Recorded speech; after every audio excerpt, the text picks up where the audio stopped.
I put my mum and dad through heartache right through my teenage years. Local police and all got to know me, and at that stage of my life I was really heavy addicted to cocaine. And I looked at him and I started crying, and I run out of church and he came out after me and he says to me, "What are you crying for?" I mean, I don't know. And he says to me, "You crying for me?" And I says, "No." And he says, "Well, who are you crying for?" And I says, "I think I'm crying for the Lord. I think it's my turn here. I think I need to get saved."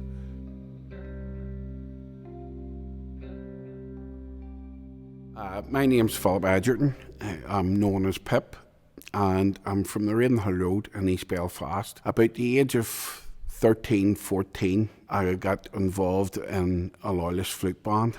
So then I was introduced to paramilitaries, so I was, and I joined my local paramilitary group. You can more or less put two and two together what I got up to, you know. I'm not proud of it.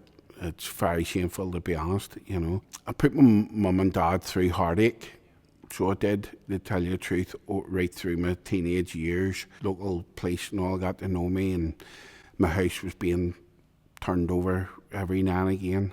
So my father worked in the shipyard and all, and he had caught asbestosis. Just one year he just decided to stop drinking, eating, and stop taking his medication.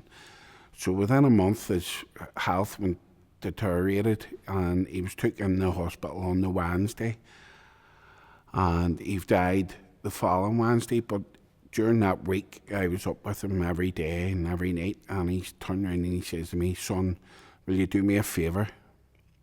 I'm going to die here worrying about you."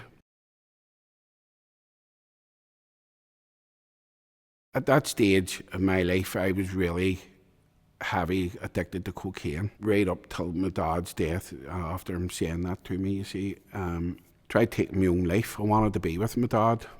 Tried taking my own life a couple of times. You used to say, "Oh, somebody up there is looking after me," but it was God looking after me.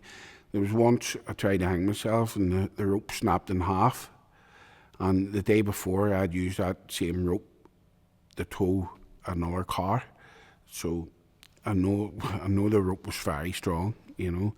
I started going up to church. What led you up to church? There was a Christian comedian on in the church. I was invited along, and I kept on saying to myself, "Christian comedian, how's this going to work out?"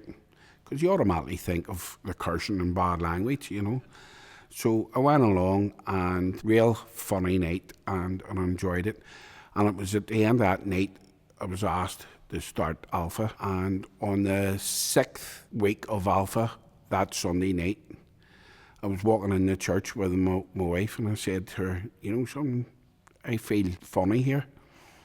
And the wife says, "Listen, we're here now, just wait till we get down home and I'll give you a tablet." I says, "No, I don't mean for a tablet. There's something working on me here, something wrong." At the end of the night, the pastor called out for anyone that wanted to give their life to the Lord, and I'm sitting on my hands and all this here, you know. And next minute he walked up to me and he says to me, "Well, Pip," and I stood up and I looked at him and I started crying, and I run out of church. And he came out after me, and he says to me, "What are you crying for?" I mean, I don't know. And he says to me, "You crying for me?" And I says, "No." And he says, "Well, who are you crying for?" I says, "I think I'm crying for the Lord. I think it's my turn here. I think I need to get saved." And he brought me in, and I've done the business, as they say, in Christian life.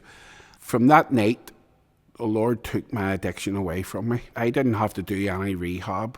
The Lord took my addiction away from me instantly. And now I run what they call the toolbox for the church, and I deal with people with depression, I deal with people with drug addiction, alcohol addiction, and it's just a safe environment for them people to come along, make a wee thing out of wood, take it home with them, and sometimes I get a chance to sit and share with them how God has changed me from what they are till now. Some of them listen, some of them, right, okay, but you're still planting that wee seed, you know, and I get a real enjoyment out of what I'm doing. I wish I had done it years ago.